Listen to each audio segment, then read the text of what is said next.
नमस्कार मेरे प्रिय दोस्तों, आज मैं फिर लेकर आई हूँ एक रहस्यमयी कहानी। कहानी सुनाने से पहले आपसे अनुरोध है कि आपने हमारा चैनल सब्सक्राइब नहीं किया है तो सब्सक्राइब जरूर कर लें और साथ में बेल आइकॉन घंटी जरूर दबाएं, जिससे हम कोई भी कहानी अपलोड करें तो वो सबसे पहले आप तक पहुंचे। अब चलते हैं कहानी की ओर। अंबर के टेबल पर बैठा टेलीफोन बज पड़ा, जिसकी आवाज सुन अंबर की नजर धरा की तस्वीर से हटकर टेलीफोन की ओर घूम गई। उसने चेहरा ऊपर करके 2-3 बार गहरी सांस लेकर खुद को पूरी तरह से अतीत की यादों से बाहर निकाला और अपने आंखों के किनारे को साफ कर टेलीफोन रिसीव किया। दूसरी ओर मेजर साहब थे, जिन्होंने उसे अपने केबिन में बुलाया था। अंबर ने एक नजर धरा की तस्वीर पर डाली और उस चेहरे को दिल में उतार कर एल्बम को बंद कर वापस अपने ड्रावर में रखा और उसे अच्छे से लॉक कर मेजर साहब के केबिन की ओर बढ़ गया। पदचिह्न। मेजर साहब से कुछ देर बात करने के बाद उसका ब्रेक टाइम हो गया। रणवीर और नैतिक के पास वो ग्राउंड में। अब बता विवेक की गल करना चांदा है तू मेरे नाल? रणवीर की पीठ थपथपाते हुए अंबर ने कहा। तो रणवीर जैसे ही कुछ बोलने को हुआ, उसका मुंह बंद कर नैतिक ने कहा, ओए तू तो इस बॉगर को जानता ही है, कुछ भी उलूल जुलूल बोलता रहता है। बेकार सी बात थी, छोड़ ये बता मेजर साहब ने क्यों बुलाया था तुझे? कुछ खास नहीं, बस बोल रहे थे कि एक दफा सीबीआई टीम की लीडर से बात कर लूं। अंबर ने अनमने ढंग से कहा। उसे कोई इंटरेस्ट नहीं था किसी से भी बात करने में। तूने पक्का मना कर दिया होगा, रणवीर तपाक से बोला, जिसके जवाब में अंबर ने बस सर हाँ में डोला दिया। तीनों दोस्त कुछ देर यहाँ वहाँ की बातें करने लगे। ये कुछ पल होते थे जब अंबर अनमने ढंग से ही मगर मुस्कुराता था। हाँ, उस मुस्कान की में सच्चाई नहीं होती थी, क्योंकि सच्ची मुस्कान जिसे कहते हैं उसे तो अंबर ने 7 साल पहले ही खो दिया था। अंबर का ब्रेक ओवर हुआ तो वो वहां से गश्त लगाने चला गया। वहीं रणवीर और नैतिक अपने अपने कमरे में आराम करने चले गए। पदचिह्न। शाम को अपनी ड्यूटी ओवर होने पर अंबर हमेशा की तरह उस जगह बैठा था जहां अक्सर वो तन्हाई में खुद को तलाशा करता था। वो जगह थी पहाड़ की चोटी।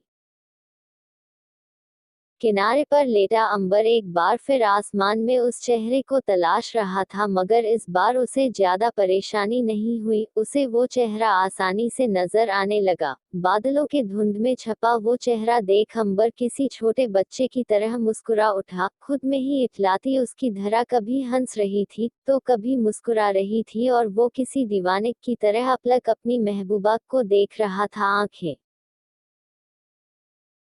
अंबर अपने कमरे में पैकिंग करने में लगा था। 2 महीने की छुट्टियां मिली थी उसे, जिसमें वो अपने घर बनारस जा रहा था। पूरे 2 साल बाद छुट्टियों की उसने पूरी प्लानिंग कर रखी थी। उसे सबसे पहले उस रेडियो चैनल सुरीली फुहार का पता करना था, फिर रेडियो स्टेशन जाकर गजल के बारे में पता करना था, एंड फाइनली गजल से अपने दिल की बात कहनी थी।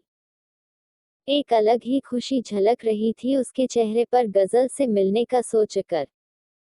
ओए ओए की गल है यारा, बड़ा नूर शुर है तवाटे चेहरे पे, रणवीर ने कमरे में घुसते हुए कहा। नैतिक, ओए नूर तो होगा ही ना यारा, साटा यारा 2 साल बाद अपने परिवार के पास अपने घर जा रहा था।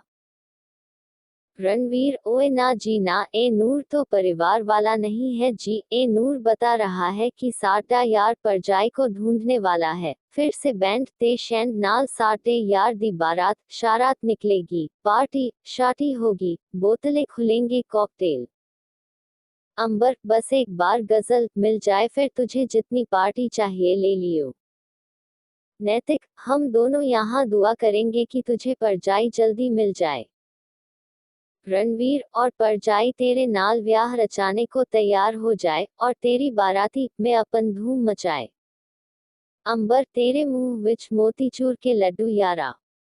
रणवीर, ओए बात मोतीचूर के लड्डू की है तो दुआ डबल विंकिंग फेस। उसकी बात पर अंबर हंस पड़ा। वही नैतिक उसके पेट में हल्के से घुसा जड़ते हुए बोला, ये बॉगर एक नंबर का पेटू ही रहेगा।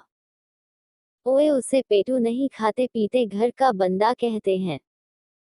रणवीर ने नैतिक के कंधे पर एक घुसा मार कर कहा, तो नैतिक रणवीर के कंध पर हाथ रखकर बोला, बेटा बात ऐसी है कि गोबर को कितना भी गार्निश कर लो वो केक नहीं बन सकता। Winking face, winking face. मतलब मैं कुछ समझा नहीं। रणवीर सर खुजाते हुए बोला, तो नैतिक ने कहा, पेटू को खाते पीते घर का बंदा कह देने से मतलब नहीं बदलता, तू खदमबड़ है समझा। इतना बोल नैतिक दौड़ने लगा, क्योंकि कैप्टन रणवीर भाटिया उसकी ओर लपक चुके थे। दोनों पूरे कमरे में यहाँ वहाँ कूद रहे थे। नैतिक बचते हुए भाग रहा था, वहीं रणवीर उसे पकड़ने के लिए और अंबर उन लोगों को देख हंसते हुए अपना बैग पैक करने के साथ साथ इन मीठी यादों को संजो रहा था, क्योंकि 2 महीने के लिए ये मस्तियां बहुत मिस करने वाला था वो। शाम को छुट्टी पर जा रहे जवानों को बेस कैंप से रेलवे स्टेशन पहुंचाने के लिए बस आई थी। नैतिक और रणवीर अपने यार को सी ऑफ करने आए थे। दोनों ने गले लगकर ढेर सारी गुड लक विश की और अंबर उन दोनों को अलविदा कहकर बस में बैठ गया। बस आगे बढ़ गई।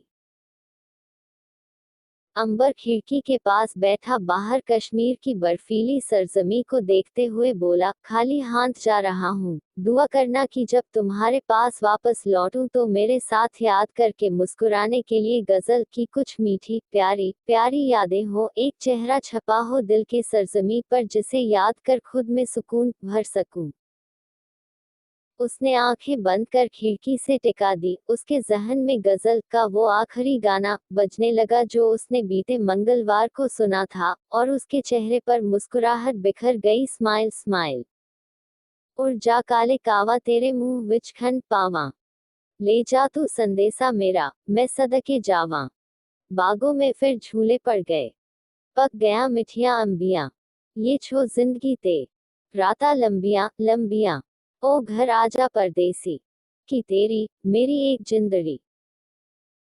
बस रेलवे स्टेशन पहुंची। रात के लगभग 10 बजे की ट्रेन थी। अभी उसे 2 घंटा इंतजार करना था। किस्मत से ट्रेन लेट ना होकर बिल्कुल वक्त पर पहुंची। उसकी लोअर बर्थ थी। अपने सीट पर पहुंचकर उसने सिरहाने बैग रखा और बैग को तकिए की तरह इस्तेमाल कर उस पर अपना सर रख लेट गया। नींद तो आंखों में बिल्कुल नहीं आनी थी। अब आप ही सोचिए, बंदा अगर इश्क में पड़ा हो और अपने महबूबा को ढूंढने का मौका मिला हो तो काहे की नींद। उसे तो बस इंतजार था कि कब वो बनारस पहुंचेगा और उस रेडियो चैनल के बारे में पता करके अपनी गजल से मिलेगा। खैर, गजल के ख्यालों में खोए खोए वो गजल के ख्वाबों में खो गया। स्लीपिंग। अगले दिन सुबह अंबर की नींद खुली। आज उसके चेहरे पर खुशी झलक रही थी। इसकी 2 वजह थी। एक तो ये कि रात तक वो अपने घर पर होगा पूरे 2 साल बाद, और दूसरी ये कि आज था मंगलवार, मतलब उसकी गजल का प्रोग्राम आएगा। उसने तुरंत अपने बैग से फोन निकालकर उसे स्विच ऑन किया। अभी दोपहर में वक्त था, तब तक टाइम पास के लिए फोन में कुछ कुछ करने लगा। बुक वाला वहां से गुजरा तो अंबर ने उसे आवाज देकर रोक लिया। टाइम पास के लिए कुछ तो करना था, तो उसने सोचा क्यों ना कोई नॉवेल ही पढ़ लिया जाए। यूं तो लव स्टोरीज कुछ खास पसंद नहीं थी, मगर बंदे को हुआ था इश्क का रोग, और इस रोग के लक्षण ही यही है कि आप कोई और ही बन जाते हो। तो हमारे फौजी साहब ने लव स्टोरी वाली नॉवेल खरीदी। I too had a love story, लेखक रविंद्र सिंह। जैसे जैसे वो किताब पढ़ रहा था उसकी इंटरेस्ट बढ़ती जा रही थी। गजल का प्रोग्राम कुछ देर में शुरू होने वाला था। किताब साइड रख वॉश बेसिन के पास जाकर उसने अपना चेहरा धोया और कुछ देर ट्रेन के दरवाजे के पास खड़ा हो गया। अभी ट्रेन किसी स्टेशन पर रुकी थी। अंबर जिस तरफ खड़ा था उधर स्टेशन नहीं, सिर्फ रेल की पटरी थी। एक लड़की दूसरी तरफ के दरवाजे से ट्रेन में घुसी। दुल्हन के लिबास में लड़की खूबसूरत तो बहुत लग रही थी, मगर उसके चेहरे पर डर था। Fearful fearful. दौड़ने के कारण उसकी सांसें उखड़ रही थी, पसीने से लथपथ थी वो, जैसे बहुत देर से दौड़ रही हो। पदचिह्न पदचिह्न। वो लड़की जाकर एक खाली सीट पर बैठ गई। टिकट चेक करने आया, उसके पास टिकट नहीं तंगी। वो डर गई कि कहीं उसे ट्रेन से उतार ना दे। फेयरफुल उसे इस तरह डरा देख को उस पर दया आ गई। कुछ पैसे लेकर ने एक खाली सीट उसके नाम पर अलॉट कर दी। ये सीट थी अंबर के सामने वाली सीट। उसे दुल्हन के लिबास में देख सब घूर रहे थे, इसलिए वो अपने बैग से कुर्ती और लेगिंग्स निकाल कर बाथरूम की ओर बढ़ गई। चेंज कर वो काफी देर दरवाजे के पास खड़े होकर रोती रही, क्राइंग। जब गजल के प्रोग्राम का टाइम धीरे पूरा 1 घंटा बीत गया, प्रोग्राम खत्म हो गया मगर गजल की आवाज नारारद थी। उसका मन उचट चुका था। एक बेचैनी और घबराहट ने उसे घेर लिया। वरीड क्या गजल ठीक है? आज उसने गाया क्यों नहीं? क्या हुआ है उसे? ऐसे ही ख्याल उसके दिमाग में आ रहे थे। उसने किताब अपने चेहरे पर रखा। सामने वाली सीट खाली। उसने अपने दोनों पैर उस सीट पर रखे और सर पीछे कर सीट से टिका दिया। उधर उस लड़की का जब रोकर मन हल्का हुआ तो वो वापस अपनी सीट की ओर बढ़ गई।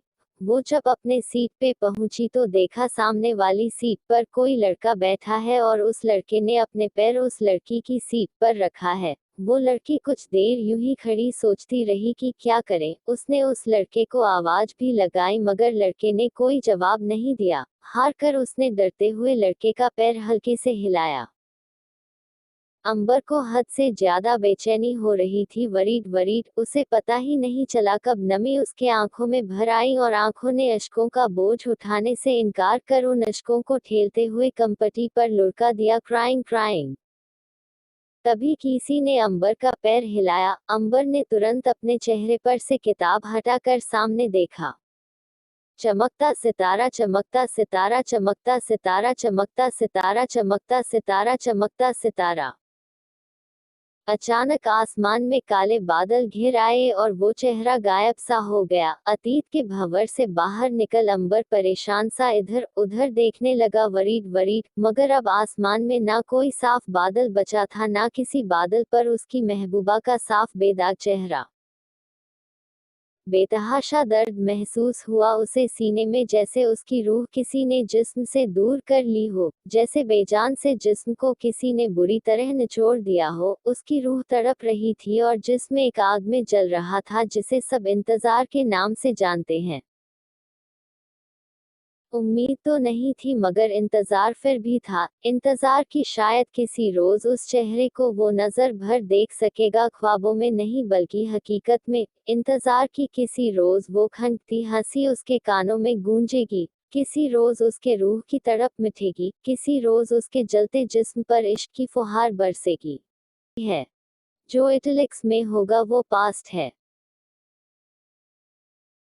अगर आप लोगों को याद हो तो पहले पार्ट में जब धरा अपने पास्ट को याद कर रही थी तब वो दुल्हन के लिबास में ट्रेन में आई। उसके सामने वाली सीट पर कोई था। अगर याद ना हो तो एक बार फिर पढ़ लीजिएगा। तो आज अंबर के ओर से भी पास्ट हमने उस ट्रेन वाले पॉइंट तक पहुंचा दिया है। आगे से दोनों का पास्ट आगे पीछे चलेगा जिससे बीच में गैप ना हो। जैसे जिस पॉइंट तक धरा ने पास्ट को याद किया होगा उसी पॉइंट से अंबर की ओर से पास्ट दिखाएंगे। इससे पास्ट बिल्कुल स्मूथ आप तक पहुंचेगा। अगर कोई डाउट हो तो प्लीज कमेंट बॉक्स में पूछ लीजिएगा। हर हर महादेव। अगर आपको कहानी अच्छी लगी हो तो कृपया कहानी को अपने दोस्तों के साथ शेयर करें और लाइक कमेंट करना न भूलें। अभी भी आपने हमारा चैनल सब्सक्राइब नहीं किया हो तो कृपया चैनल को सब्सक्राइब जरूर कर लें। इस कहानी में इतना ही। मिलती हूँ एक नई कहानी के साथ अगली वीडियो में। इस कहानी को सुनने के लिए आप सभी को धन्यवाद। आपका दिन शुभ रहे।